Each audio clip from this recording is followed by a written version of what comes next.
की है आरती, पापियों को पाप से है तारते। श्री भागवत भगवान की है आरती, पापियों को पाप से है तारते।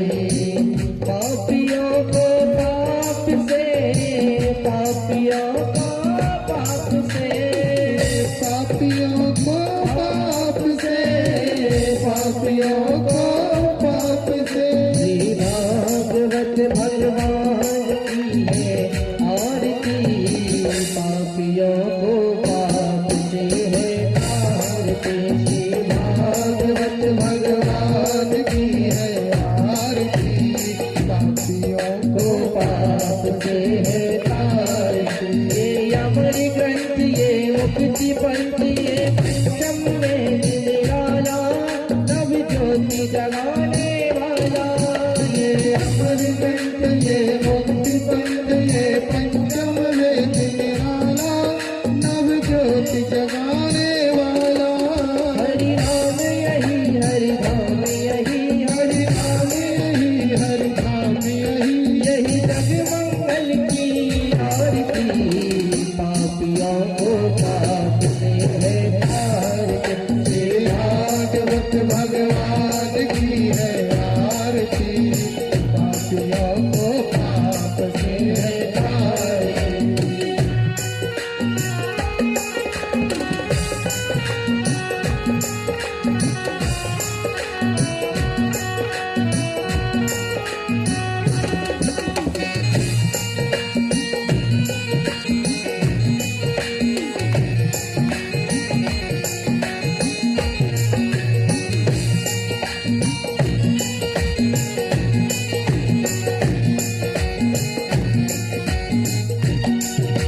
शांत गीत पावन पुनीत, पापों को मिटाने वाला, हरि दरस कराने वाला।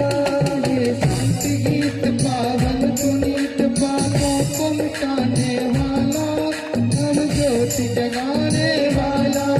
ये शांत गीत पावन पुनीत, पापों को मिटाने वाला, हरि दरस कराने वाला। ये शांत गीत पावन पुनीत, पापों को मिटाने वाला, हरि दरस कराने वाला। ये सुख करनी है दुख हरनी है, सुख करनी है दुख हरनी। श्री मधुसूदन की आरती, पापियों को पाप से है तारते। श्री भागवत भगवान की है आरती, पापियों को पाप से है तारते। भागवत भगवान की है आरती, पापियों को पाप से है तारते। भागवत भगवान की है आरती, पापियों को पाप से है तारते।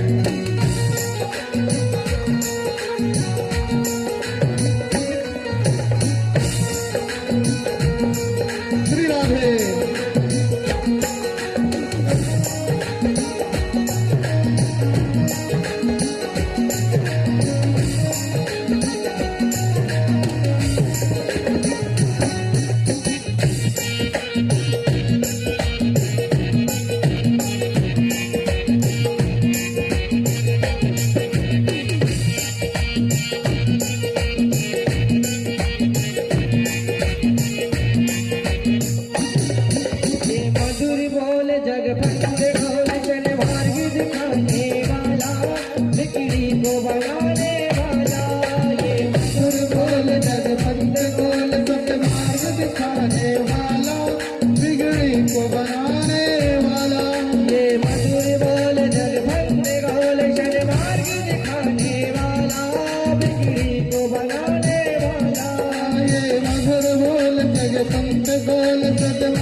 बताने वाला, बिगड़ी को बनाने वाला।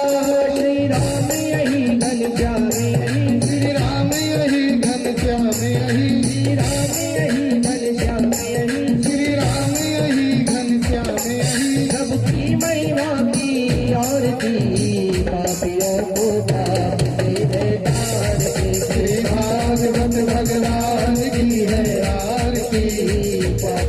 को पाप से तारती। श्री भागवत भगवान की है आरती, पापियों को पाप से तारती। पापियों को पाप से, पापियों को पाप से, पापियों को पाप से, पापियों को पाप से, पापियों को पाप से, पापियों को पाप से, पापियों को पाप से, पापियों को पाप से। श्री भागवत भगवान की है आरती, पापियों को पाप से है आरती। श्री भागवत भगवान की है आरती, पापियों को पाप से है आरती।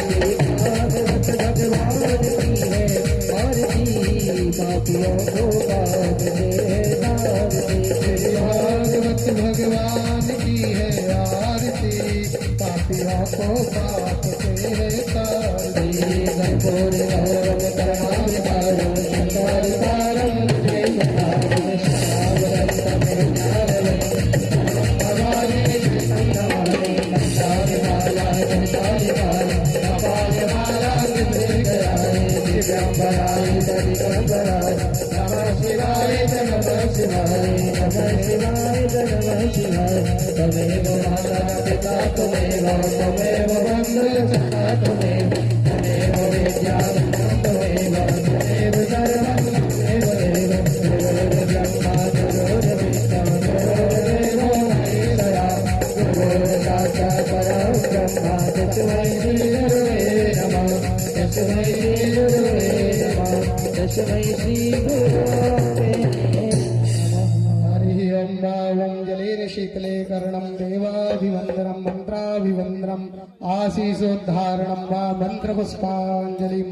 ओम हाथ में पुष्प चावल ले लीजिए। हरि ओम ओम जग्नेन जग्नमयदंत देवास्तानि धारमाणि प्रथमान्यासन्नः तेहनाकं महिमानः सचन्द्रदत्र पूर्वे साध्याः सन्ति देवाः। ओम एकदन्ताय विद्महे वक्रतुण्डाय धीमहि तन्नो दन्तिः प्रचोदयात्। ओम गणाम्बिके च विद्महे कर्मसिद्धे च धीमहि तन्नो गौरिः प्रचोदयात्। ओम नारायणाय च विद्महे वासुदेवाय च धीमहि तन्नो विष्णुः प्रचोदयात्। ओम नंदनंदनाय च विद्महे यशोदानंदनाय च धीमहि तन्नो कृष्णः प्रचोदयात्। सेवन्तिका विपुल चंपक पाटलाब्जे पुण्यागजादिकरवीर रसाल पुष्पे बिल्प प्रवाह तुलसीदल मंजरीभि त्वां पूजयामि जगदीश्वर मैं प्रसीद शांगाय सपरिवाराय सशक्तिकाय सवाहनाय श्री कृष्ण चंद्र चरणारविंदाय मंत्र पुष्पांजलि समर्पयामि। उधर एक पात्र रख दो, उसमें सब मंत्र पुष्पांजलि छोड़ देंगे। बोलिए कृष्ण चंद्र भगवान की, भागवत महापुराण की। आज द्वितीय दिवस के अवसर पर श्रीमद् भागवत कथा का यह द्वितीय दिवस है। इस द्वितीय दिवस में आप सब जो है नंद नंदन यशोदा नंदन की कथाओं को श्रवण कर रहे हैं। अपने अपने स्थान पर विराजमान हो जाइए और व्यास जी के मुखार विंद से कथा को बड़े भाव से भक्ति के साथ श्रवण कीजिए। बोलिए कृष्ण चंद्र भगवान की।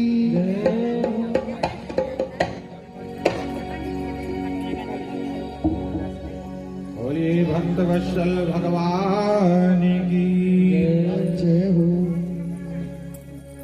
गजाननं भूतगणादिसेवितं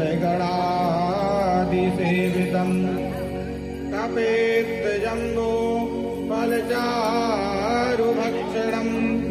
उमासुतं शोकविनाशकारकम् नमामि विघ्नेश्वरपादपङ्कजम्।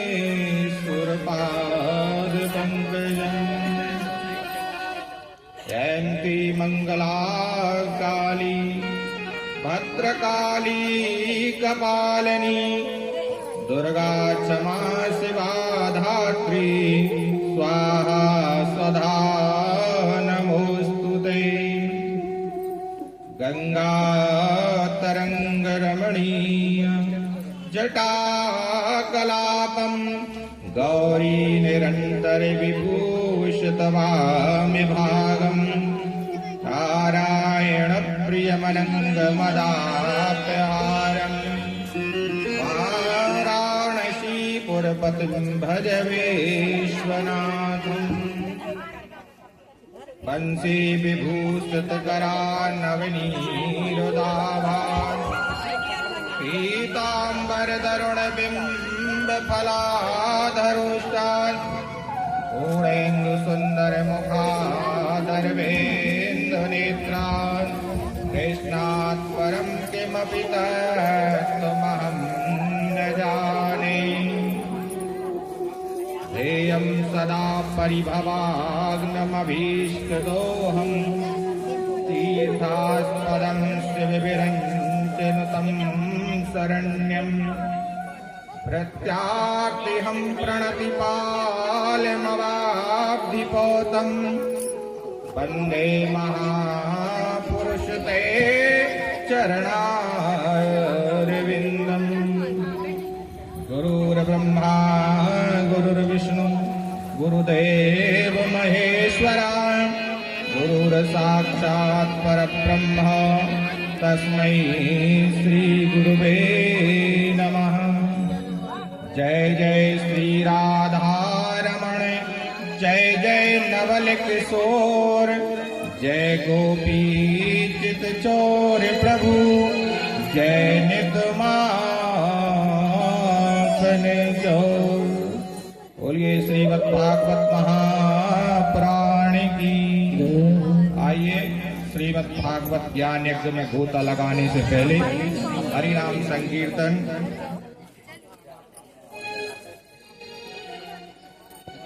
बोल हरि बोल हरि बोल हरि बोल केशव माधव हरि हरि बोल। बोल हरि बोल हरि बोल हरि बोल केशव माधव हरि हरि बोल। बोल हरि बोल हरि बोल हरि बोल केशव माधव गोविंद बोल। बोल हरि बोल हरि बोल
कन्हैया लाल की।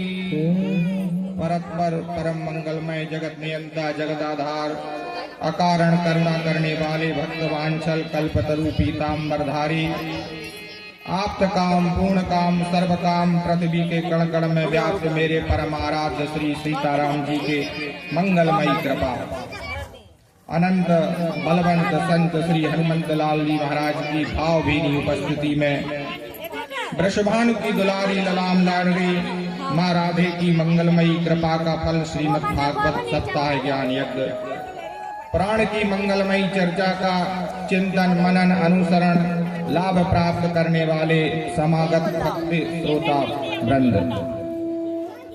ममतामयी बोधमयी करुणामयी वात्सल्यमयी हमारी माताएं मातृशक्ति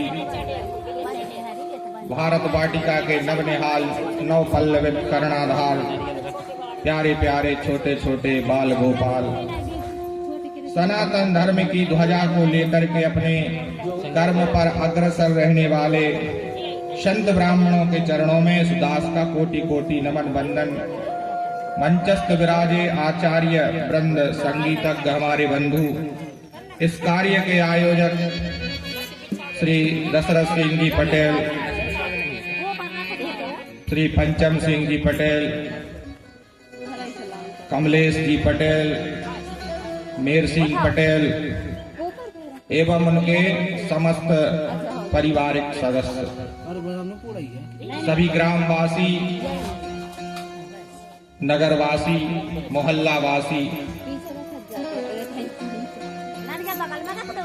भक्त वृंद जो भी बैठे हुए हैं कथा श्रवण करने के लिए, उनके हृदय में बैठे श्री सीताराम जी को प्रणाम करते हुए आप सभी को जय श्री सीताराम। बड़ा ही परम मंगलमय सौभाग्य कि भगवान नारायण की कृपा से आप लोगों को श्रीमद् भागवत कथा श्रवण करने का लाभ प्राप्त हो रहा है। पुनः एक बार हाथ जोड़ के प्रार्थना करूंगा, ग्राम के सभी देवी देवता से प्रार्थना करते हुए, हे ग्राम के देवी देवताओं, इस दास को इतनी सामर्थ्यता देना कि 7 दिन तक आपको श्रीमद् भागवत की कथा श्रवण करा सकूं। पुनः एक बार और कहूंगा, ये जो श्रीमद् भागवत का आयोजन हो रहा है, हमारे भैया पटेल साहब मेर सिंह जी जो इस कार्य को करा रहे हैं, इनका कोई उद्देश्य नहीं, केवल बच्चे के जन्म के उपलक्ष्य में महोत्सव है। तो हम तो जानते हैं कितनी अच्छी बात है, बच्चों के लिए, अभी छोटा बच्चा है, संस्कार धीरे धीरे ऐसे बच्चों को दिए जाएं कि वो सत्संग का लाभ प्राप्त करें, परिवार के सदस्य लाभ प्राप्त करें। जैसी संगति होगी वैसा रंग चढ़ेगा। मैं तो बार बार कहूंगा, शादी समारोह भी होते हैं, उसमें अगर नव दंपत्ति भी विवाह कार्य संपन्न होता है तो उसमें भी अगर श्रीमद् भागवत का आयोजन रखा जाए तो उनका दाम्पत्य जीवन में भगवान की कृपा उनको प्राप्त हो। बड़ी ही सौभाग्य। आइए हम कथा की ओर प्रस्थान करें। कल की कथा में आपने सुना, धुंधकारी की चर्चा हुई, श्रीमद् भागवत के महात्म्य की कथा आपने सुनी 6 अध्यायों में, जिसका वर्णन किया। भागवत क्या है, सुनने से क्या मिलता है। तो धुंधकारी की कथा भी आपने सुनी कि उसका मोक्ष हुआ। कहते हैं तुंगभद्रा नदी के तट पर रहता था आत्मदेव ब्राह्मण। तुंगभद्रा नदी क्या है? बोले शरीर ही तुंगभद्रा नदी है। और इस शरीर में जो धुंधली कौनती पत्नी, वो क्या है? बुद्धि है। और उस बुद्धि में जब तक सत्संग नहीं आएगा तब तक बुद्धि को वो धुंधकारी प्राप्त होगा। और सत्संग आ जाएगा तो बुद्धि सुधर जाएगी।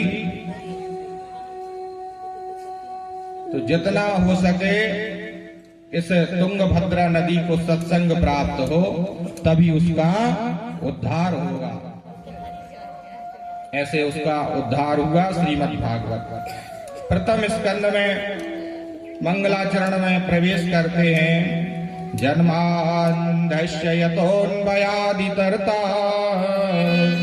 सार्थे स्वविज्ञा स्वराट तेने ब्रह्महृदाययादि कवे मुह्यन्ति सूर्या तेजो वारिवृता यथा विनिमयो यत्रा त्रिसर्गो मृषा धाम्ना स्वेन सदा निरस्तकुहकं सत्यं परं धीमहि धर्मः प्रोज्झत्केतवोऽत्र परमो निर्मत्सराणां सतां वेद्यं वास्तवमत्र वस्तुस्विदं तापत्रयोन्मूलनम्। तो मंगलाचरण में क्या कहते हैं व्यास जी? पहले श्लोक में सत्य स्वरूप भगवान का गुणगान किया। परमात्मा कैसा है? बोले सत्य स्वरूप है, सत्यचित आनंद स्वरूप। उस सत्य स्वरूप का भगवान का नाम नहीं लिया, केवल सत्य स्वरूप। दूसरा श्लोक में धर्म क्या है? प्राणी मात्र के लिए धर्म क्या है, इसका निरूपण किया गया। श्रीमद् भागवत क्या है? बोले एक वृक्ष है, जिस वृक्ष में फल लगता है काय का? आम का। और जब आम का फल वृक्ष में लगता है तो पक जाता है। अगर उस फल में तोता चोंच लगा दे तो वो फल कितना मीठा हो जाता है। ऐसे श्रीमद् भागवत में सुखदेव जी रूपी तोते की चोंच लग गई। बताइए कितनी मीठी ये श्रीमद् भागवत हो गई। निगम कल्पतरोरुगलितं फलम सुखमुखादमृत द्रव संयुतम पिबत भागवतम रसमालयम मुहुरहो रसिका भुवि भावुका। नैमिषारण्य के तीर्थ में आज सौनकादिक ऋषियों ने पुराण वेत्ता श्री सूत जी महाराज से 6 प्रश्न किए। निमिष क्षेत्रे ऋषया सौनिकादया सत्रम स्वर्गाय लोकाय सहस्र सम्माशदो। महाराज पहला प्रश्न है, प्राणी मात्र का कल्याण कैसे हो? क्यों? कलयुग में प्राणियों की मंदा सुमंद मतयो, मंद बुद्धि है।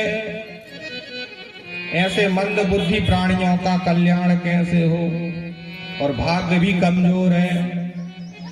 कहते हैं अगर बुद्धि हो और भाग्य कमजोर हो तो बुद्धि के सहारे भी वो जीवन यापन कर सकता है। और लेकिन बुद्धि कमजोर हो तब भी भाग्य के सहारे चल सकता है। दोनों बातें।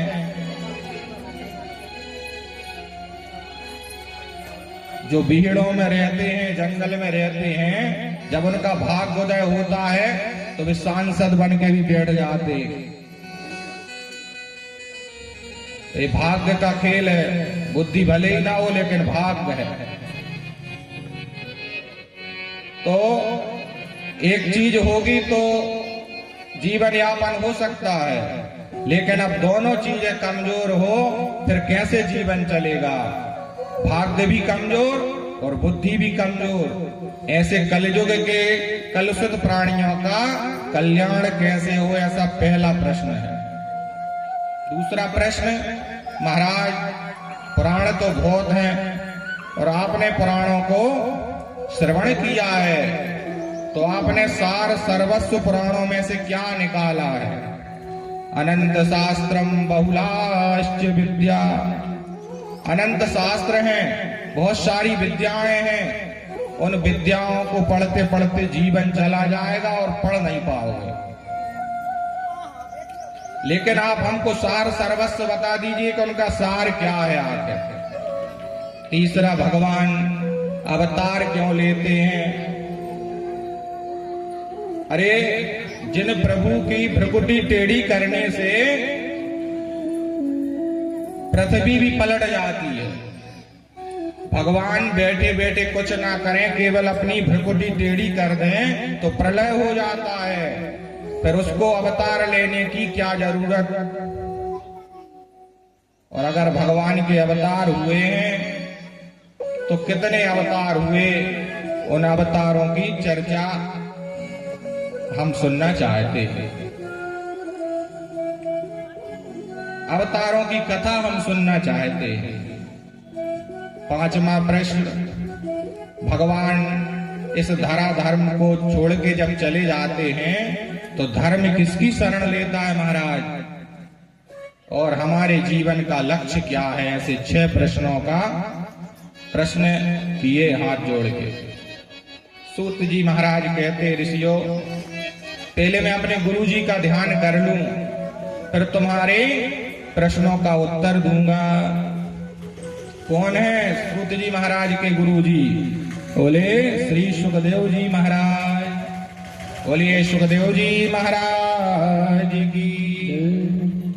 यम प्रप्रजंत मनुपेत मपेत कृत्यम देपायनो विरह कातरया जुहाव पुत्रेति तन्मयतया तरवोभिनिन्दो तम सर्वभूत हृदयं मुनिमानितोऽस्मि। सुखदेव जी महाराज जो जन्म लेते ही परिव्राजक हो गए, यानी वन की ओर चले गए। 2 श्लोकों में प्रार्थना की। श्रीमद् भागवत में तो सुखदेव जी की उत्पत्ति का वर्णन नहीं आता है, लेकिन कोश की संहिता में इसका वर्णन आता है कि सुखदेव जी महाराज का कारण क्या था उनके प्रकट होने का। बोले प्रिया प्रियतम नित्य गोलोक में निवास करते हैं। प्रिया प्रियतम कौन? भगवान श्री कृष्ण और राधा मैया विहार करते रहते वहां पर। तो एक दिन दोनों चर्चा आपस में कर रहे थे कि हमको भक्तों के कल्याण के लिए धराधाम में जाना पड़ेगा। योजना बन रही थी आने की धराधाम में। उसी समय उनका जो पालित तोता था वो छटपटा गया सुन के। तो माता जी ने कहा, बेटा तुम क्यों छटपटा रहे हो? बोले माता जी आप धरा धाम में जाएंगी, पिताजी जाएंगे तो मैं यहाँ अकेला क्या करूंगा? बोले हमको तो भक्तों के कल्याण के लिए जाना पड़ेगा। कहते कि भगवान कब आते पृथ्वी पर? विप्रधैन सुर संत हित लीन मनुज अवतार निज इच्छा निर्मत तनो माया गुण गोपाल। तो भक्तों के लिए, पृथ्वी के लिए, देवताओं के लिए, ब्राह्मणों के लिए, इस धरा में दीनहीन दुखियों के लिए भगवान के अवतार हुए। तो वो तोता कहता है माता जी मैं भी चलूंगा आपके साथ में, जब आप जाएंगे तो मैं अकेला कैसे रहूंगा? बोले तुम क्या करोगे? हम तो अपनी लीला माधुरी से भक्तों को आह्लादित करेंगे, आनंदित करेंगे। तुम क्या करोगे? बोले आप लीलाएं करना, उन लीलाओं का हम गुणगान करेंगे। तो माता जी ने कहा ठीक। तो सुखदेव जी का कहां पर प्रागट हुआ? तो बोले एक बार भगवान भूत भावन भोलेनाथ विराजमान थे कैलाश पर्वत पर माता जी उनकी सेवा कर रही थी। तभी नारद जी का आगमन हुआ। भगवान शंकर तो समाधि लगा के बैठे आनंद से, राम नाम शिव सुमरण लागे, राम नाम का जप कर रहे भोले बाबा। भगवती सेवा कर रही है देवी। उसी समय नारद जी का आगमन हुआ। माता जी को प्रणाम किया और पिताजी को प्रणाम किया। बोले माता जी प्रणाम। बोले आनंद रहो। कहो नारद, इतनी दिन हो गए, बड़े दिन में पधारे, बड़े दिन में तुम्हारा आगमन हो रहा है। बोले माता जी क्या बताएं, आजकल हमने गृहस्थियों के यहाँ जाना बंद कर दिया है। बोले ऐसा क्या हुआ? बोले गृहस्थी कहते हैं कि झगड़ालू बाबा है, जिसके घर में जाता है उसी के घर में लड़ाई झगड़ा चालू हो जाता है। माता जी प्रेम तो कहीं रहा नहीं। सुर नर मुनि सब की यही रीति, स्वार्थ लाग करही सब प्रीति। सुर नर मुनि की यह रीति, स्वार्थ लाग करही प्रीति। सुर नर मुनि सब की यही रीति, स्वार्थ लाग करही सब प्रीति।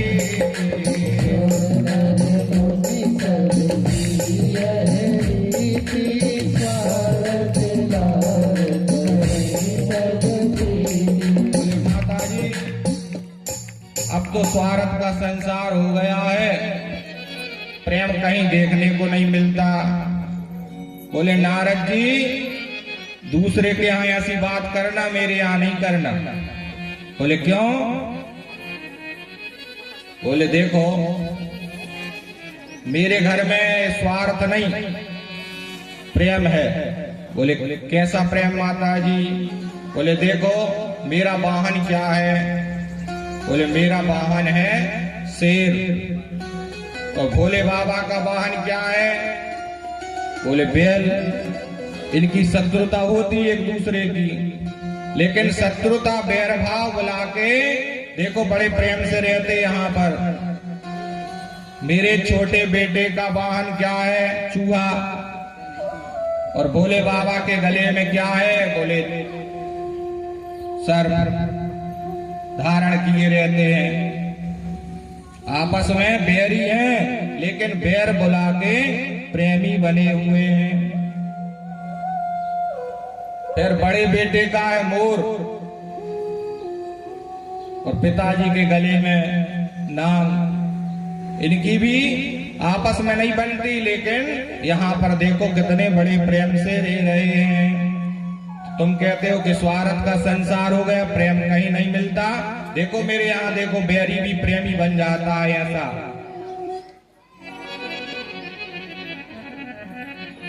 एक बात बड़ी अच्छी मिलती है, शिव जी एक संदेश देते हमको सबको कि प्रेम कहाँ रहता है, किसके घर में रहता है प्रेम।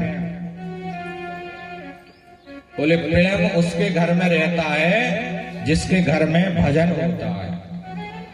भगवान शंकर 8 याम भजन करते हैं, और जब भजन करते भोले बाबा तो बैरी प्रेमी बन जाता है। तो भगवान शंकर की पूजा होती है, भगवती की पूजा होती है, और तो और उनके दोनों पुत्रों की पूजा होती है, और इसके बाद पुत्रों के भी पुत्रों की पूजा होती है। क्यों होती है? बोले जिसके घर में भगवान की भक्ति होती है उसकी ही तो पूजा होती है, और जिसके घर में कलह होती है उसकी पूजा होती है। कलह जिसके घर में होती है उसकी पूजा नहीं, उसकी तो बुराइयां होती हैं। तो भोले बाबा के घर में पूजा होती है, भजन होता है, भक्ति होती है, इसीलिए उनकी पूजा होती है। भगवती बोली देखो नारद जी, मेरे भोले बाबा तो कितने सीधे सच्चे हैं कि कोई बात मुझसे कभी छिपाते नहीं, सारा भेद बता देते हैं। अब नारद जी तो नारद जी बोले बहुत अपने परिवार की तारीफ कर रही माता जी, और हमने आपके घर में झगड़ा नहीं करवाया तो मेरा नाम भी नारद नहीं। नारद जी ने कहा माता जी हाँ बिल्कुल स्पष्ट दिखाई तो देता है कि आपके घर में प्रेम है, लेकिन अभी तक मुझको एक बात समझ में नहीं आई। बोले कहो। बोले मैं देखता हूं कि भोले बाबा के गले में जो मुंडों की माला है मैं देखता हूं, लेकिन मुझको अभी समझ में नहीं आया। आपको तो पता ही होगा क्योंकि आपके तो वो भोले बाबा पति हैं, तो आपको तो ये रहस्य का पता तो होगा। अब क्या था, देवी जी ने खूब सोचा लेकिन कुछ समझ में नहीं आया। बोले नारद बाबा इस रहस्य का पता मुझको भी नहीं। बोले आप तो कह रही थी कि हमसे भोले बाबा कोई रहस्य छिपाते नहीं, इतना आपको पता नहीं। हमको ना हो चल जाएगा, लेकिन आपको पता ना हो।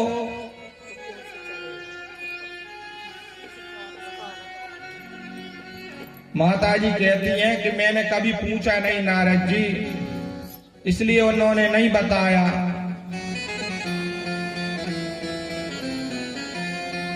नारद जी कहते हैं माता जी भला अपना प्रेमी अपने प्रेमी को कोई रहस्य छिपाता है क्या? अरे तो सब दुनिया दिखावे की है। नहीं नहीं नारद जी ऐसी कोई बात नहीं। नारद जी ने कहा नहीं माता जी मैं तो समझ गया, नहीं मेरे भोले बाबा तो बड़े सीधे सच्चे हैं। नारद जी ने आग लगाई और वहां से चलते बढ़े और बम बम बोले कि भगवान शंकर ने नेत्र खोले।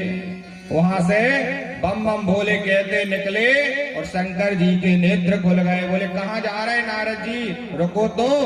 नारद जी बोले पिताजी बड़ी देर से आया हूँ, बड़ा सत्संग हुआ, सत्संग माता जी से हुआ, और आपको तो पता है कि मैं 2 घड़ी से ज्यादा कहीं ठहरता नहीं हूँ, इसीलिए फिर से सत्संग होगा, कभी अभी जाता हूँ। ऐसा कह के नारद जी चले गए। अब क्या था, भोले बाबा ने भगवती के चेहरे को देखा, और देखा तो क्या, बोले सकल पे 12 बज रही माता जी की, नीली पीली लाल माता जी हो रही, क्रोधित हो रही। भोले बाबा ने कहा देवी तुमको क्या हो गया? भगवती कहती है हम समझ गए कि आप नंबर 1 के कपटी हो। बोले ऐसा क्या हो गया? बोले हमको ऐसा लगता है कि नारद ने ही तुमको कुछ बता के गया है, कुछ ना कुछ। अरे नारद जी ने तो हमारी आंखें खोल दी। पार्वती कहती हैं नारद जी ने तो हमारी आंखें खोल दी। बोले आखिर बताओ तो हुआ क्या? बोले भोले तुम नंबर 1 के कपटी हो। तो बोले बताओ तो आखिर मैंने ऐसा कौन सा कपट कर दिया? बोले आप ये बताओ कि आपके गले में जो मुंडों की माला है वो माला किसके मुंड धारण करते हो आप गले में? अच्छा तुम इसलिए मुझको कपटी कह रही हो? अरे देवी तुम्हें मुंडों की जो विषय में चर्चा कर रही हो ना, ये मुंड किसी दूसरे के नहीं। बोले तुम्हारा जब जब जन्म होता है और तुम मृत्यु को प्राप्त हो जाती हो तो मैं इन्हीं मुंड तुम्हारे उसी सिर को धारण कर लेता हूँ, मृत्यु को तुम प्राप्त हो जाती हो। देखो ये तो मेरे प्रेम का प्रमाण पत्र है और तुम कह रही हो कि कपटी। अब तो पार्वती बोली तुम तो और महाकपटी हो भोले बाबा। क्यों? बोले आखिर मैं ही मरती रही और मेरा ही जन्म होता रहा और आप अमरनाथ बन के बैठे हो, आपने ऐसी कौन सा अमृत पी लिया सो बताओ। भोले बाबा कहते देवी मैंने अमर कथा सुनी है, और अमर कथा का प्रभाव है कि जो अमर कथा सुन लेता है वो मृत्यु को प्राप्त नहीं होता।